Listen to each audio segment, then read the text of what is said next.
வள்ளியை முருகன் மணந்த வேளிமலை நாகர்கோவில் அருகே உள்ளது குமாரகோவில் என்ற சிற்றூர். இங்குள்ள 200 அடி உயரமுள்ள வேளிமலை என்ற குன்றில் வேளிமலை குமாரசாமி கோவில் குடவரை கோவிலாக கட்டப்பட்டுள்ளது. கேரளாவில் இருந்து இங்கு பெரும்பாலான பக்தர்கள் வருகின்றனர். கோவிலின் விழாக்களுக்கு கேரள காவல்துறையின் இசைக்குழு பங்கேற்கிறது. முருகப்பெருமானுக்கும் வள்ளிக்கும் இடையே காதல் வேள்வி நடந்த மலை என்பதால் இதற்கு வேள்விமலை என்று பெயர். இதுவே பின்னர் வேளிமலையாக மருவியது. கேரளத்தில் திருமணத்தை வேலி என்பர். முருகப்பெருமான் இங்கு வள்ளியை காதலித்து திருமணம் புரிந்ததால் வேளிமலை என்று பெயர் பெற்றதாகவும் கூறுவர். வேல் என்பது இன்றைய கன்னியாகுமரி மாவட்ட பகுதியை ஆண்ட ஆய் மன்னர்களின் குடும்ப பெயர். ஆய் மன்னர்களின் பெயரால் வேல் கூட்டல் நாடு என்பது வேணாடு ஆனது. வேல் மன்னர்களின் மலையே வேளிர் மலை என்று பெயர் பெற்றது என்பது பலரின் கருத்து. கோவிலின் பழமை குறித்த கல்வெட்டுகள் 18ஆம் நூற்றாண்டில் இருந்துதான் கிடைக்கின்றன. இவற்றில் இம்மலை வேளிர் மலை என்றே குறிப்பிடப்பட்டுள்ளது. இங்கு சுமார் 8 அடி உயரத்தில் மணமகனாக முருகன் நிற்க, அருகில் சுமார் 6.5 அடி உயரத்தில் மணமகளாக வள்ளி இருந்து அருள்கிறார். மேற்கு பிரகாரத்தில் காசி விஸ்வநாதர் காட்சியளிக்கிறார். வடமேற்கில் உற்சவமூர்த்தியாக இருக்கும் மணவிடை குமாரர் சன்னதி அமைந்துள்ளது. இவரே நவராத்திரியின் போது திருவனந்தபுரத்திற்கும் மார்கழி திருவிழாவின் போது சுசீந்திரத்திற்கும் வெள்ளி குதிரை வாகனத்தில் எழுந்தருள்பவர். வடக்கு பிரகாரத்தின் இறுதியில் வள்ளி தெய்வானை சமேதராக சண்முகராக ஆறுமுக நயினார் விளங்குகிறார். இவரும் நடராஜரும் அடுத்தடுத்து தெற்கு திசை நோக்கி காட்சி தருகின்றனர். தலவரலாறு: ஒருமுறை சிவபெருமானை நினைத்து திருமால் தவம் செய்து கொண்டிருந்தார். அப்போது அங்கு மான் வடிவத்தில் வந்த திருமகள் திருமாலை நோக்கியதில் அந்த மான் கருவுற்றது.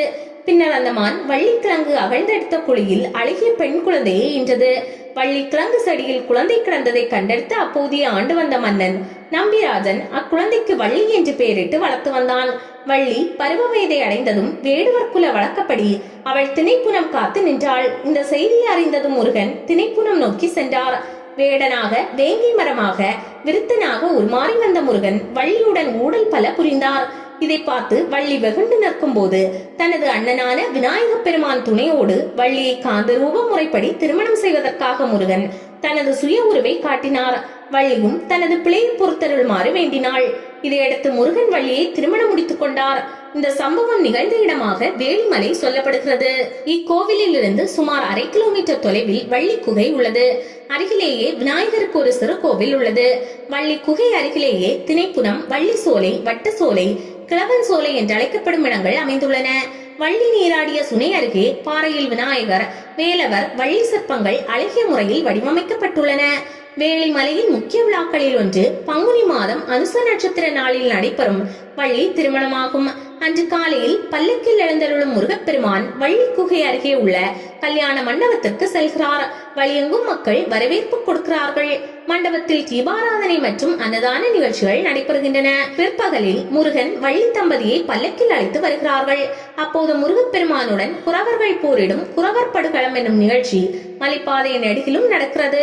இறுதியில் கோவிலின் மேற்கு வாசலில் குறவர்கள் முருகப்பெருமானிடம் தோல்வியடைந்து சரணடையும் நிகழ்ச்சி நடக்கும். இதில் அங்கு மலையில் வாழும் குறவர் இனத்தவரை கலந்து கொள்கின்றனர். இரவு 8 மணி அளவில் அபிஷேக ஆராதனைக்கு பின் மலர்களால் அலங்கரிக்கப்பட்ட கல்யாண மண்டபத்தில் முறைப்படி வள்ளிக்கும் முருகனுக்கும் திருக்கல்யாணம் நடைபெறுகிறது. அதன் பின்னர் தேன், திணைமாவு மற்றும் குங்குமம் ஆகியவை பக்தர்களுக்கு பிரசாதமாக வழங்கப்படுகின்றன. முருகப்பெருமானுக்கு இடப்புறம் சுமார் 6 அடி 2 அங்குல உயரத்தில் வள்ளி தேவி வீற்றிருக்கிறார். இங்கு முருகப்பெருமானின் அருகில் வள்ளி தேவியை மட்டுமே தரிசிக்க முடியும். தெய்வானையின் விக்கிரகம் இல்லை. இதுவே இந்த கோவிலின் சிறப்பு. ஐப்பசி மாதம் அமாவாசைக்கு மறுநாள் முதல் கந்த சஷ்டி விரதத்திற்கு காப்பு கட்டுவார்கள். 6வது நாள் சூரசம்ஹாரம் நடைபெறும். திரு கார்த்திகை தீபம் அன்று சொக்கப்பனை கொளுத்தும் நிகழ்வு கார்த்திகை கடைசி வெள்ளிக்கிழமையில் காவடி எடுத்தல், மார்கழி மாதம் சுசீந்திரம் தேரோட்டத்தை ஒட்டி மக்கள் மார் சந்திப்புக்கு முருகன் செல்லுதல், தைப்பூசம் திருக்கல்யாண கால் நாட்டுதல், பங்குனி அனுஷ நட்சத்திரம் அன்று இரவு திருக்கல்யாணம் நடைபெறும். இந்த ஆலயம் தினமும் காலை 6 மணி முதல் 11 மணி வரையும், மாலை 4 மணி முதல் இரவு 8 மணி வரையும் பக்தர்கள் தரிசனம் செய்வதற்காக திறந்து வைக்கப்பட்டிருக்கும். அமைவிடம்: கன்னியாகுமரி மாவட்டம் நாகர்கோவிலில் இருந்து சுமார் 15 கிலோமீட்டர் தொலைவில் உள்ள குமாரகோவில் என்னும் சிற்றூரில் அமைந்துள்ளது வேளிமலை. தென் தமிழ்நாட்டின் முக்கிய ஊர்களில் இருந்து நாகர்கோவிலுக்கு நிறைய பேருந்து வசதி உள்ளது. அங்கிருந்து தக்கலை மார்க்கமாக இந்த கோவிலுக்கு செல்லலாம். தனி சன்னதியில் வேங்கை மரம். தலவிருஷமான வேங்கை மரத்துக்கென தனி சன்னதி அமைந்துள்ள தலம் இதுவாகும். முருகன் வள்ளியை மணம்புரிய இருந்த நேரத்தில் வள்ளியின் உறவினர் திணைப்புனம் நோக்கி திரண்டு வர முருகப்பெருமான் வேங்கை மரமாக மாறினார்.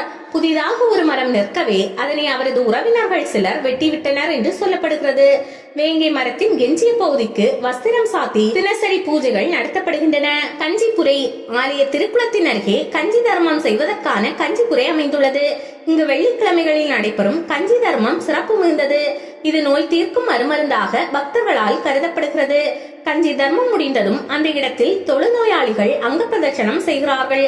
இதனால் தங்களது நோய் விலகும் என்று அவர்கள் நம்புகிறார்கள். ஆட்டுத்தலையுடன் தட்சன். இந்த கோவிலில் தட்சனுக்கு தனி சன்னதி உள்ளது. சிவபெருமானை அழைக்காமல் தட்சன் யாகம் செய்தான். அவனது ஆணவத்தால் யாகம் அழிந்ததும் தட்சனும் அழிந்து ஆட்டுத்தலையுடன் விமோசனம் அடைந்தான். ஆட்டுத்தலையுடன் உள்ள தட்சனுக்கு தான் இங்கு மேற்கு வாசல் அருகில் தனியாக சன்னதி இருக்கிறது.